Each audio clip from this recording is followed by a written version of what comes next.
Finance's Market Minute. Stocks sliding after President Trump pushing Fed Chair Jay Powell to cut interest rates, accelerating the so-called Sell America trade. Magnificent Seven stocks falling sharply, leading the broader sell-off as trade tensions put the future of U.S. stock dominance into question. The first two members of the cohort, Tesla and Alphabet, set to report quarterly earnings this week. All eyes will be on whether those big capex investments are paying off for those two firms. Tesla shares falling with the broader market. One of the stock's biggest bulls, Wedbush analyst Dan Ives, saying the company faces a, quote, code red if Elon Musk doesn't step down from Doge and focus in on Tesla. The EV maker reporting its latest results Tuesday after the close. Nvidia facing some competition as Chinese tech giant Huawei is set to ship advanced AI chips as soon as next month, according to Reuters. This comes after Nvidia said it would take a $5.5 billion hit from new curbs that stop it from selling its H20 chips to China. And that is your Yahoo Finance Market Minute.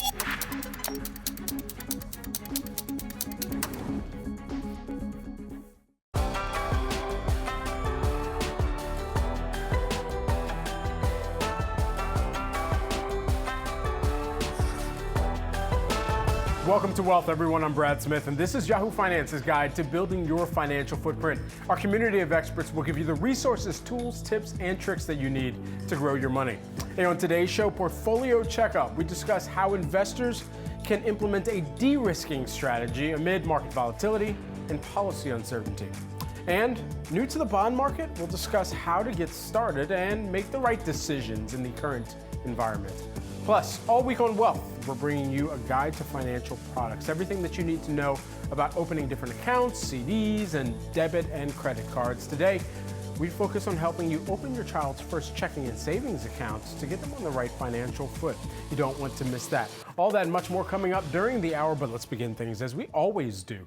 Taking a look at some of the market action. 90 minutes into the trading day, stocks, they are falling to start the week as investors await clarity on trade policy and as President Trump calls for Fed Chair Powell to cut rates. Joining me now, we've got Max Wasserman, Miramar Capital founder and senior portfolio manager. Good to see you. You said de-risking portfolios would be prudent. How can investors implement a de-risking strategy right now? Well, it's good to see you. And we've been stressing de-risking for the past 6 months. And what that means is look at your risk tolerance. We think right now that the NASDAQ has been overvalued or priced for perfection for some time. And in a market like this, where the uncertainty level with tariffs, higher interest rates longer, we were telling people, and we're still telling people, to lower your exposure to the NASDAQ. Trading at 27 times earnings, we think is just too rich, and it's dominated by a handful of stocks. Also, we think focusing on shorter term in your bond portfolio, which takes away the risk of higher interest rates creeping up. And so we're telling people shorter term on bonds, and we're focusing on dividend paying stocks to help pay you while you wait, because the volatility in this market is self-induced. It's done by policies. It's also done by a second big thing, which is stagflation, which appears to be happening in this market. So interest rates are staying higher longer. And the fact is the Fed is being hesitant to cut interest rates in an environment like this. So we think there's a lot of risk out there. And we're cautioning investors, just really know what you invest in, lower your risk profile a little bit by taking, I would say, take a little more off the table in the NASDAQ area right now. You know, it's great advice. And Max, I wonder, for the self-induced nature that we've seen play out here, as you've seen some of the moves higher, at least in the interim period of time, the dead cat bounces, if you will, where should investors be kind of thinking through or going through their checklist on where to and where not to kind of chase that move higher, even if it is on a short-term basis? Well, I think the first thing investors have to understand is what is their time horizon, and understand that we go through this volatility. This isn't the first time this has happened. We had it in 2018. We've had issues in 2022 when the NASDAQ was off 34%. So I think they should understand what they own. I think they should really focus on buying good qualities. We prefer dividend paying stocks and high quality bonds. This is not a time to try to trade off the bounces and the lows. Just own good quality companies, short-term high quality bonds, and just prepare for volatility. We've seen things like this before, and understand this can change in a heartbeat if you see policy changes. So you don't want to be caught just out of the market, but you just want to lower your risk profile. Max, while we have you, we're amid earnings season, and of course, we're waiting for some of the larger technology names. But one of the names that has been the poster child of earnings seasons past because of all the fervor around the AI trade has been NVIDIA. Is there a new bellwether that investors should be looking towards with the market environment as it is right now? Well, in technology, I don't think that there is a new bellwether. I mean, people should focus a little bit on what exposure these tech companies have to tariffs and where their markets are. I mean, do you take Apple, for example? They have a heavy exposure to China. Amazon has the exposure to China with the goods that they import.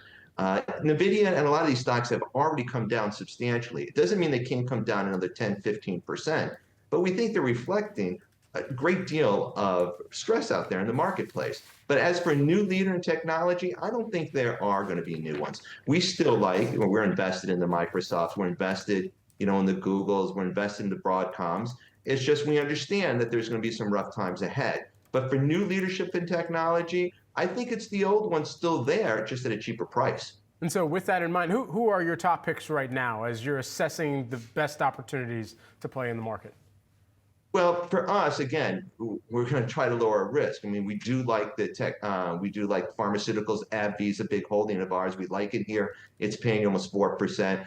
We like defense stocks like Lockheed Martin, General Dynamics. Again, they're paying you almost 3% Lockheed, 2.25% on General Dynamics. We think they're there. Another good company we like is Waste Management. I mean, they bought Stericycle. And if you look at Stericycle, basically they're going to give you 6 to 7% EBITDA growth with healthcare. So we like those type of companies. CME is another one we think is going to take advantage of all the volatility because they're basically a tunnel, if you will, that passes through when people are trading more in financial options, currencies, oil, and they're leading in crypto in terms of, and there's basically no credit risk with CME. So we really like that. It pays you about a 4% dividend. They give you 5 dividends. They give you a special one at the end of the year, so we like that. But what we're saying is look outside the 7 tech companies. They're good companies.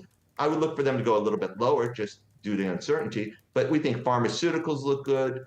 Consumer staples, we like some of them there. There's a lot of stocks out there. But again, the market's more than 7 stocks. And we've been telling clients forever, basically, look outside where everybody else is. And if you do that, you'll see less volatility in your portfolio as we're experiencing. Max, good to see you. Thanks so much for taking the time. Thank you so much. Have a great day.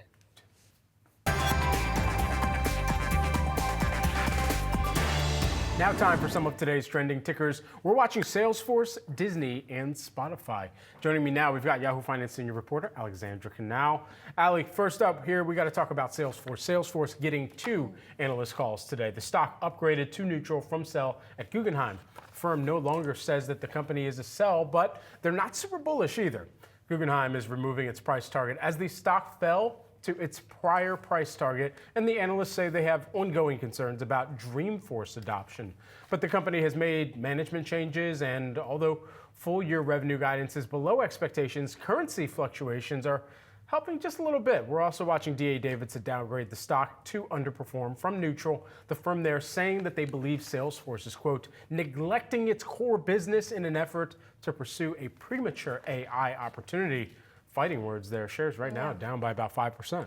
Yeah, and shares have really struggled this year. We're down about 30% compared to the 12% decline of the S&P 500. So not great. Like you alluded to, Brad, the Guggenheim upgrade note, it felt a little bearish to me. The crux of it had to do with guidance coming in closer to expectations due to foreign exchange tailwinds. Now that we have the dollar at these 2022 lows, the analyst saying that FX has materially flipped from a 40 basis point or more headwind to an 80 basis point tailwind for the year, and that's going to help the company achieve its guidance for subscription revenue despite all that macro uncertainty that we have, which could potentially weigh on IT spend. Now, on the flip side, the D.A. Davidson downgrade, it focused on the company neglecting the core business, and that focus on Agentforce, which is that AI-powered platform, does make strategic sense, but that betting the company on AI is too early, and that Agentforce may not even fit the definition of an AI agent. And this was a quote that really stuck out to me. betting the whole company on this effort, maybe at the expense of the other 98%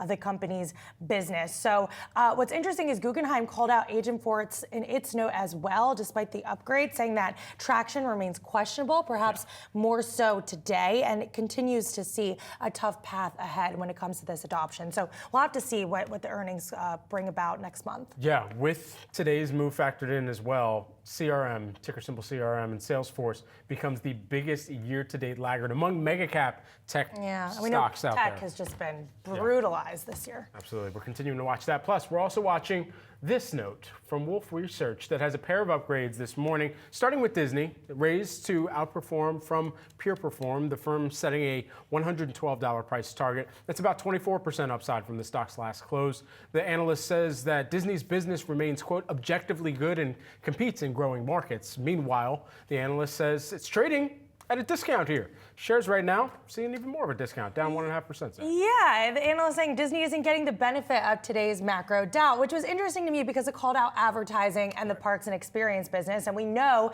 during times of economic uncertainty, what's the first to go? Those advertising budgets, and that could really weigh on linear television companies like Disney, for example. And then when you think about the park side of the equation, it's expensive to go to the parks. It's expensive to go on these cruises. And if we're seeing consumers pull back that discretionary spend, that's going to weigh on Disney as well. But the analyst saying that recession risks are mostly priced into the stock price at this point, and that any drawdown would be temporary because of Disney's ability to cyclically recover and expand productivity over time. But this is a very crucial year for Disney. We have the selection of a new CEO replacing Bob Iger next year. So this year, 2025, that's when they're going to be making these big decisions. So, Disney also has struggled this year, down 25%. We'll see if they can turn it around before that new CEO comes in. The speculation engine is going to be spinning with whatever names. Especially at this point in time. Yes, exactly. We will see exactly who gets thrown in to that rigmarole of wondering whether or not they're going to get selected. Also here, lastly, while we have you here, Allie, Wolf, they have an upgrade on Spotify to outperform with a $660 price target, 13% upside from the stock's last close. The analyst saying developments since the firm's last downgrade has renewed their optimism about gross margins, and the firm cites compounding subscriber pricing and new product growth. Shares of Spotify here, they're down right now by about 0.9%. We're on that. But since the start of the year, they're up 27%. You talk about some of these companies that are defensive plays right now, Netflix being one of them that we've been hearing from a lot of Wall Street analysts. Spotify as well. I mean, they're just far and above their peers. They're now creating a super fan tier. They're doubling down on audiobooks. They're expanding their podcast endeavors. So it's this entertainment flywheel effect that's still very cheap. A lot of analysts for Spotify see a lot more room to run when it comes to the pricing of it all. And considering all the uncertainties that we're dealing with today, that's huge. The analyst saying that Spotify's multiple and consensus forecasts reflect widespread optimism. The stock does not fully discount Spotify's long-term potential, and they see the company as positioned to drive pricing growth faster than the cost of inflation. So it'll be interesting to see how this company continues to evolve and whether or not they continue to raise prices, even if we're seeing some shakiness on the consumer side. But I think for a company like Spotify, that is just so ingrained in people's everyday lives, they're going to pay $1 or $2 more for access here. All right. Just reminded me, I got to update my workout playlist when I get home. Allie, thanks so much. Of course. You can scan the QR code below to track the best and worst performing stocks of the session with Yahoo Finance's trending tickers page. Well, gold extending its record high, surging to another new high, higher highs, if you will, as investors weigh concerns over President Trump's criticism of the Fed and the escalating global trade war. Yahoo Finance's Josh Lipton is here now with more on what investors need to know about these new highs in gold. That's right, Brad. So we all know there has been a lot of drama and volatility in the stock market this year, but one asset that continues to shine, that would be gold. The yellow metal has glittered, hitting successive records this year, surging some 30%. Investors have piled into the safe haven amid these volatile markets and an uncertain economic backdrop. In fact, according to the latest Bank of America Fund Managers survey, gold has surpassed the Magnificent Seven tech stocks as the most crowded trade on Wall Street. And about 42% of fund managers expect gold will be the best performing asset of 2025. That is up from 23% back in March. Ed Yardeni of Yardeni Research notes that central banks around the world have been increasing the percentage of their international reserves held in gold since early 2022. Now, he's been bullish on gold since it broke out above 2,000 at the end of February 2024. His target by the end of this year, 4,000. And if that happens, then 5,000 would be his target for the end of 2026. Still, others on Yahoo Finance tell us they have become more cautious on bullion after this strong run, saying at least in the near term, investors might want to be more tactical in their timing before jumping in here. I have made the argument for the last several weeks that if we are in the early stages of what could be multiple pulses of margin calls, given the volatility that we're seeing in stocks, it is only a matter of time until gold becomes the source of liquidity to cover those margin calls. There's a very specific reason for that. In behavioral finance, there's something called the disposition effect, which means that people tend to sell their winners before they sell their losers. Well, guess what, folks? Gold is one of the few winners left now.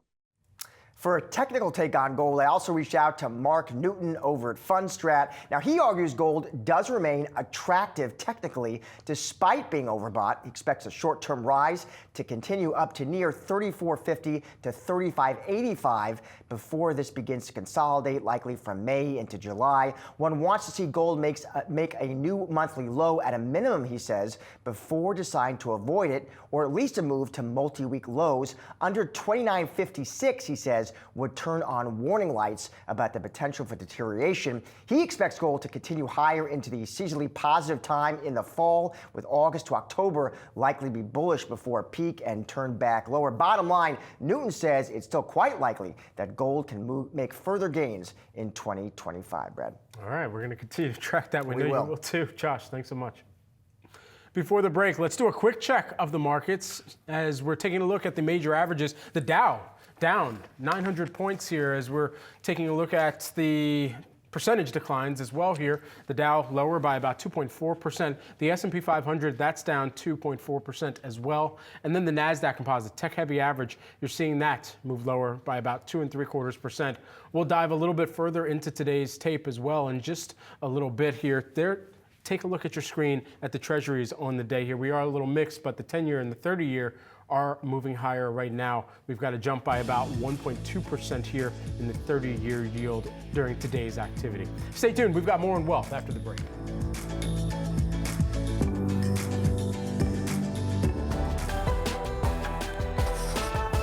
Bond investors continuing to question the longer-term safety of U.S. Treasuries, buying up the front end of the curve and selling off the longer-term Treasury bonds. You're seeing that play out here today with the 10-year and the 30-year moving higher right now. This comes after President Trump called on Fed Chair Jay Powell to cut interest rates amid the volatility. Where can investors seek safety within Treasuries? Here with more, we've got Cooper Howard, who's the fixed income strategist at Schwab Center for Financial Research. Cooper, good to see you. First, I just want to get your overall view of the bond market right now. You know, it's great to be back, so thank you very much. I think the overall view of the bond market is a lot of uncertainty and a fair amount of volatility. And I think what we're seeing in terms of the moves in yields today is really kind of a microcosm, Brad, of what we've seen in the move in yields over the past couple of weeks, if you will. And usually when you see a significant sell-off in the equity market like we're having today, kind of drives a little bit of a flight to quality in the fixed income market. And you would see higher prices, lower yields. Obviously, that's not what we're seeing today. So I think really what it's showing is that a lot of foreign investors are diversifying away from their fixed income investments in the US. Now, in terms of the safety of US Treasuries, we still believe they're backed by the full faith and credit of the US government. That doesn't change things. So we still do believe that there's a high likelihood that they're going to pay when they're coming due. But given a lot of the uncertainty, given a lot of the concerns over tariffs and trade policy, what we're really seeing is just a lot of foreign investors diversifying their assets away from US dollar investments like treasuries and moving to other investments such as maybe the euro, the yen, things of that nature. And so that starts to get me to my next question. What areas of the bond market look attractive right now? Yeah, you know, with volatility, with kind of uncertainty, that does create some opportunities. And there are two really pieces of parts of the market that I think are fairly attractive right now. The first is the municipal bond market. So, Brad, these are bonds that are issued by cities, states, local governments. Usually they're attractive to higher net worth investors because they pay interest income that's exempt from federal income taxes. If you look at the yields relative to other alternatives, we think that they're very attractive at these levels. One of the metrics that we'll commonly follow is the muni to treasury ratio, which looks at what is the yield on a AAA rated municipal bond. That's the highest credit quality relative to that of a treasury. That's above its 3-year average right now. If you also look at the average tax rate that would make the after-tax yield for a municipal bond equal to that of a corporate bond, that's about 22%, 25%, depending on where on the yield curve you look. So again, that's a low average tax rate compared to where we have been historically. So we do think municipal bonds make sense for those who are in higher tax brackets. Right. Now, for other investors who might be investing in something like a tax sheltered account, say like an IRA, or not in those top tax brackets, we think maybe the investment grade corporate bond market could be an area of opportunity. We're a little bit more cautious on high yield investment or high yield corporate bonds, Brad. The reason being is that the additional compensation, that spread that you're receiving for investing in those bonds, is still relatively low, even though it has moved up recently. And so let's say someone is not currently invested at all in the bond market. You say the why is critical to start investing. So why? Why do you want to get into the bond market? That is, the why is critical. And it's akin to, say, if you were planning a road trip, well, where is your destination? That's the critical point of it. And that's applicable to the fixed income markets as well. So really what we like to look at is there's kind of 3 reasons why you should invest in bonds. They can overlap, so they oftentimes do overlap. We like income, diversification, and then capital preservation. And if you define what that goal is, then that's really going to lead you towards what types of bonds you should be investing in, and then also where on the yield curve. And that's just another fancy way or fixed income jargon way of saying how far out in maturity should you be investing. And so the next one, what about income? What if you're investing for diversification, but also trying to make sure that you're looking across what the income proponent looks like as a part of all this? Yeah, so that's one that we oftentimes find with a lot of our investors, especially those who are in retirement, are geared more towards an income bent. What we suggest is usually about the bulk of your portfolio should be in higher rated investments. Think things like US Treasuries, investment grade corporate bonds, investment grade municipal bonds. And then from there, if you're a little bit more of a risky investor, Brad, we suggest no more than 20% of your fixed income portfolio into aggressive income sectors. Those are going to be things like high yield corporate bonds, emerging markets, preferred securities. Tends to be that they have a little bit more volatility. They're also more correlated. They move more closely with the direction of equities. So you're not getting as great of diversification benefits, but you are boosting up that overall yield in a portfolio. So we think that, again, stick to the bulk of your portfolio in highly rated investments, and then consider adding some of those aggressive income sectors on top of that. How does that change depending upon what generation or age group you find yourself in? And of course, what I'm alluding to is how close you are perhaps to retirement and ultimately need to have a little bit more of a stable strategy to your portfolio versus one that is taking on more risk? Yeah, that's a great question. And I think what you want to look at it from that lens is you want to look at it from the lens of what is your risk tolerance as well as what is your risk capacity. So those are 2 separate things. So risk tolerance would be something like if I open my account and I see that it's negative for the day, how does that make me feel in my stomach? Do I get a big stomach drop in that sense? Risk capacity is how much can I afford to experience a loss in my portfolio before it would begin to create kind of issues with my retirement income spending or other parts of my regular life. So when it comes to risk capacity, what we generally suggest is have enough money to support your spending for 1 year and keep that in something that's relatively liquid, relatively safe, something like a cash account, a savings account, money market funds, for example. And then from there, the next 2 to 4 years of investment should be in high credit quality, short-term investments. That way, even if you experience a downturn in the market, you have enough money to support current spending in terms of your short-term allocation and your cash allocation. And then you begin to build out the rest of your bond portfolio, depending on both what your risk tolerance is and then your capacity. And just lastly, if you're looking to invest in bonds for capital preservation, how do you go about that kind of decision tree? Yeah, that's another very good one, and another very common investment decision or investment goal that we find our clients geared towards. And I think one of the things to look towards that is identify what is the need of that money. So for example, if you have a college kid who needs to pay their tuition in 2 years, and you know, well, that bill is going to come due in 2 years, that's going to guide you towards probably a 2-year investment. Again, we would suggest stay with something that's highly rated, because the chances of default, and that's just a fancy term of saying how likely are you going to receive your principal plus the interest income that you're expected to receive, the chances of default are relatively low the higher rated investments you go with.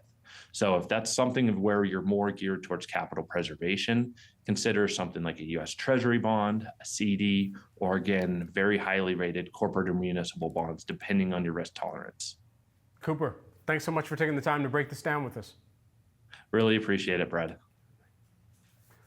According to the New York Fed, the share of Americans who are concerned about unemployment risk is at the highest level since the pandemic. Nearly half of people surveyed expect unemployment to be higher a year from now. Here with some of the tips for those workers, we've got Yahoo Finance's own Carrie Hannon. Carrie, what are some ways to shore up your emergency fund for uncertainty?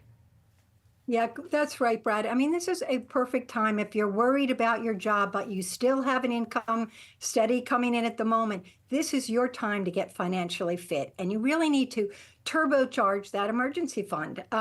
It's important to take a look at it, and the easiest way to do it is to really make a habit out of saving, because if you have cash on hand, it's going to make you feel a little more comfortable dealing with any upheavals. So if you can automate this habit of saving from your checking account to a high yield savings account, when you don't even see the money go out, it is the best way to get started. It creates that habit and start that now. Ideally, you want to have a year's worth of living expenses set aside if you were going to face a job loss, but start at 4 months. That's a big daunting number. So start small and let it build up. This is important to do. Also, I think this is a great time while you're building up that savings account, is to start looking at, how am I spending my money? Are there places, if you start tracking your saving each month or your spending each month, you have a sense of where you can get lean and mean. And this will really help you get financially fit to prepare for any sort of rough road ahead.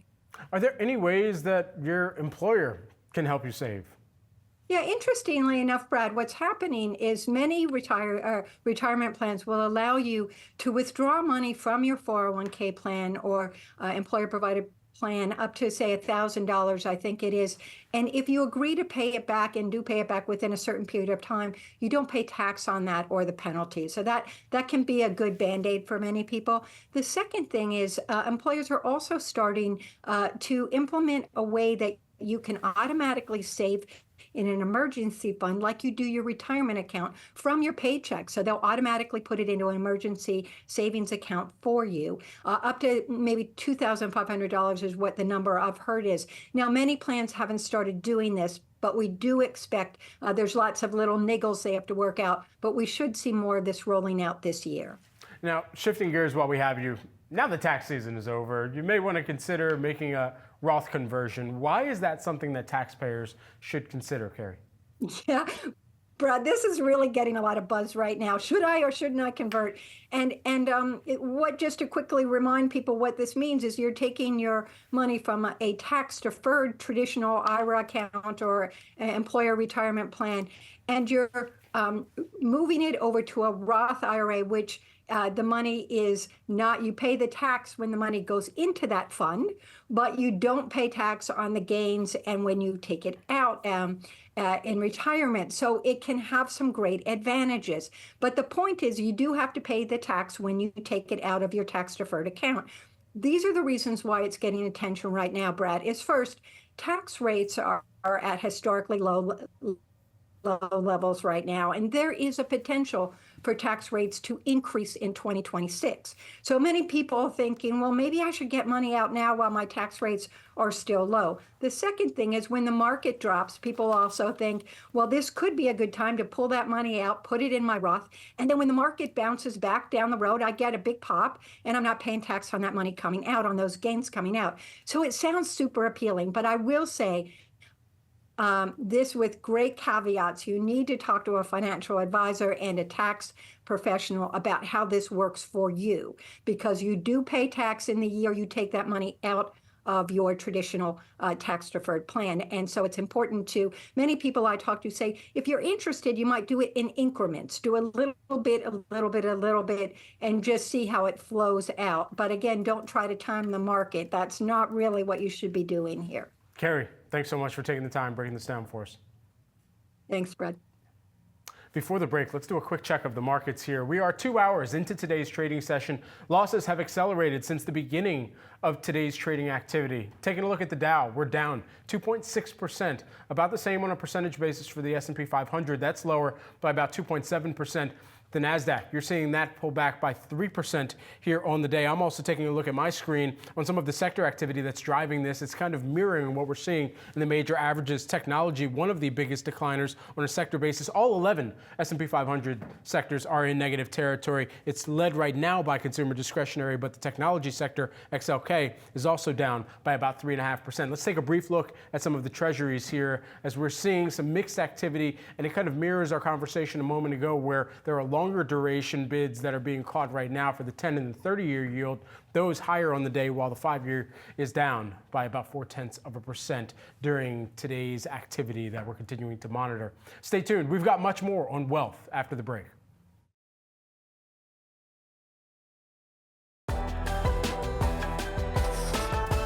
Stocks selling off to start the week. The declines fueled by a fresh attack from President Trump against Fed Chair Jerome Powell. The president is calling, once again, for the Fed to cut interest rates. And here to discuss how to manage your investments amid the sell-off, we've got Tom Sosnoff, who's the founder and CEO of Tasty Live. Tom, good to speak with you once again. I just want to get your reaction to the sell-off here, because I've been tracking some of the candlestick activity here, and it seemed like the second we saw at least a little bit of a pop or a little bit of some stabilization, that was met with an equal and opposite force still to the downside here. What do you make of all this today? Yeah, it's been a pretty ugly move, Brad. I started watching last night when the futures opened at 5 o'clock Central Time, and I think I've been watching straight through till now, and they've dropped a pretty cool 150 handles. That's a significant sell-off. We're wrapped around 3%. Just from Friday's close till today. So this is where it gets into kind of the ugly zone. We haven't not really had an uptick since the opening bell this morning. They've just been drifting lower. And usually you see some kind of cyclicality, some kind of two-sided move. But today, nothing, just grinding down. So a lot of investors are trying to figure out, okay, what do I do with positions that I've established? Some of them, they might have dollar cost averaged into them well over years. And for some of those other positions, maybe they already bought on one of the previous dips that they were told to buy on, and now they're seeing this reversal intensify here. How do you know when to exit a position? Well, that's a tough thing. I mean, the problem that we have in finance and financial media and everywhere is that we encourage people to take a look at, doing something when stocks are going lower. What we really need to do is change the narrative and talk to people about selling into strength when stocks are rallying. Right now is probably, if you were looking at it objectively right now, you would probably say, I'd rather be a buyer at some of these prices than a seller. I mean, for me personally, these are the kind of things, these are the kind of markets where if you're thinking about selling, maybe you back off a little bit, or maybe you sell a little bit, just like it could be 25, it could be 35% of your portfolio if it makes you nervous or uncomfortable. The other thing you can do is, with volatility as high as it is, we're much more comfortable selling some out of the money call against a long stock position to help to improve your basis. and at the same time, just give you a little bit of, we call it delta relief, but give you a little bit of relief on your long. But those are all kind of the options. Just maybe sell a call against it, or maybe lighten up a little bit on your stock. And so, Tom, with some of the guests that we've been speaking with here on Yahoo Finance as well, some of the analysts and portfolio strategists as well, or chief investment strategists that we've had on earlier today, they've been continuing to remind the extent to which this is self-induced because of the action that the administration has really kicked off here, and that we've seen with one Truth Social post or one social media post. A lot of that can be the fear or the volatility. Some of it can be eradicated, but not all of it. And so with that in mind, how do investors best identify what parts of their portfolio are so exposed to that self-induced nature versus other parts that are experiencing something more cyclical that's at play? It's really hard to differentiate. It's a great question, but it's really hard to differentiate. I would say right now you're looking at a market that has been destabilized by this administration. Whether it's probably not something that they intended to do, it's probably just a side effect of just some really poor decision making. So I think, unfortunately, from an investor side, we have to look at the current levels of fear and uncertainty and the current level of volatility, which is, up around one of those kind of once a decade levels. We have to look at this opportunistically. If we're going to look at it objectively, we have to look at it opportunistically, which means that if you're in the markets and if you're an investor and if you're a risk taker, I think you have to look at these markets and say, you know what, I really hate the fact that a single tweet can move the S&Ps by 2, 3, or 5%. But the other side to that is I love the fact that these high levels of implied volatility now essentially mean that the expected move gives us almost asymmetric opportunity if we're right. And what I mean by that is if you think we're oversold and you think the market has some upside, you're going to have much more, let's call it greater pot odds or asymmetric upside opportunity. And so I think that's the positive side that you have to look at. And you can't think about it as, well, I can't time a tweet, so I think that's the challenge. Tom, thanks so much for having this conversation with us live. And look, we had a plan to discuss something totally different, but the market sell-off here and the intensification of it certainly did warrant us keeping everyone informed. We appreciate the time. Thanks. Before the break, let's do a quick check of the markets as we're taking a look at the major averages here. Down across the board, the NASDAQ is just a little bit lower than when we last checked in on it, now down by just about 500 points. The Dow is down more than 1,000 points here, 2 hours plus into today's trading session. And there we're taking a look at the U.S. dollar. The dollar Dixie, you're seeing that down by about 1%. We'll round that off to on the day's activity. And I don't know if we can pull back up some of the yields, the bond market, as we were tracking that activity. We were seeing the 5-year move lower, and then ultimately the 10 and the 30-year. I think we're taking a look at the major, there we go. 10 and the 30-year still holding up, but the 5-year now continuing to be in negative territory, and that's the mixed activity that we're seeing being evaluated among traders today. Coming up on Wealth, we're breaking down the benefits of life insurance and some of the options on the table. According to Insurance Information Institute, a majority of Americans have life insurance, but 20% worry that their current coverage is not enough to protect them in an emergency. If you don't have life insurance or aren't sure what option is best, we've got you covered. Derek Hodges, who is the Anchor Point Wealth Management Certified Financial Planner, joins us now to break it all down. Good to see you. Let's start simple. What is life insurance at the very core of it all?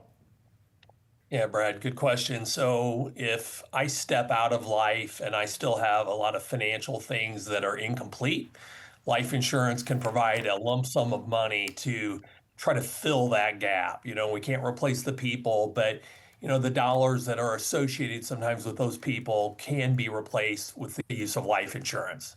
So what are some of the biggest reasons that people might need life insurance? Yeah, I always like to think start with love first. So have I built my life around other people who are counting on me, children, a spouse, possibly a financial partner? And ultimately, I want to think a lot about them. So if I'm gone, are some of the goals that we form together going to be incomplete? without my income and without my financial commitment. And so that's where life insurance is such a powerful tool to help try to complete some of those goals, even when we can't complete the race together. So what are some of the common options that people will have for their life insurance?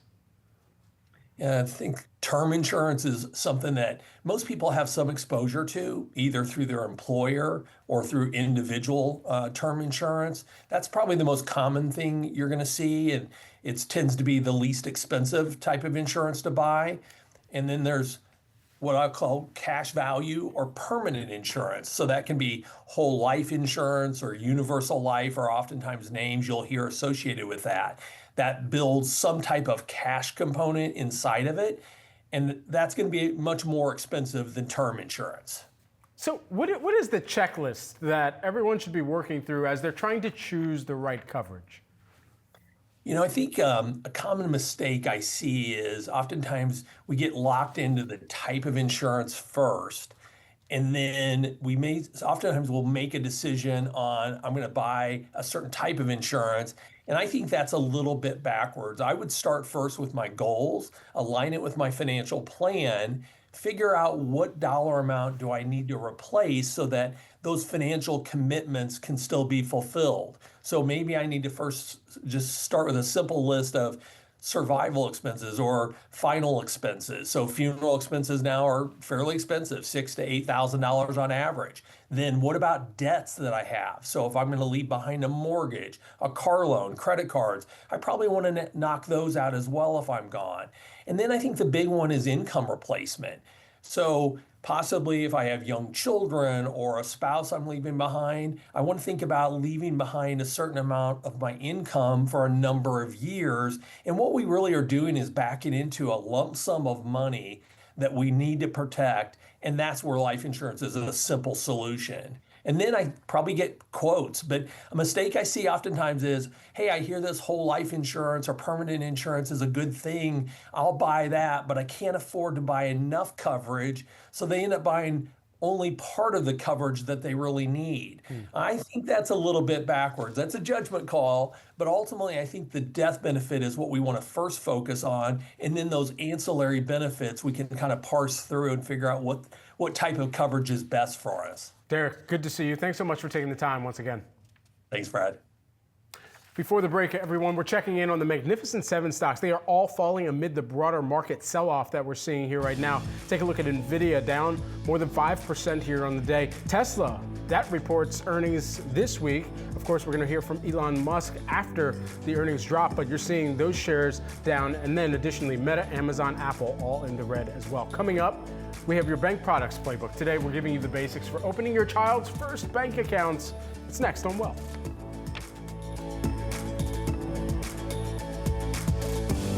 Americans who learned about money at a young age are more likely to get raises at work and implement healthy financial habits later in life, according to a Bankrate survey. So, how can parents set that strong financial foundation early? Joining me now, we've got David Delisle. He is a money mindfulness expert and author. David, great to have you here. The survey found that opening a bank account as a kid is one way to instill good financial habits early. So, how would you advise parents to go about that?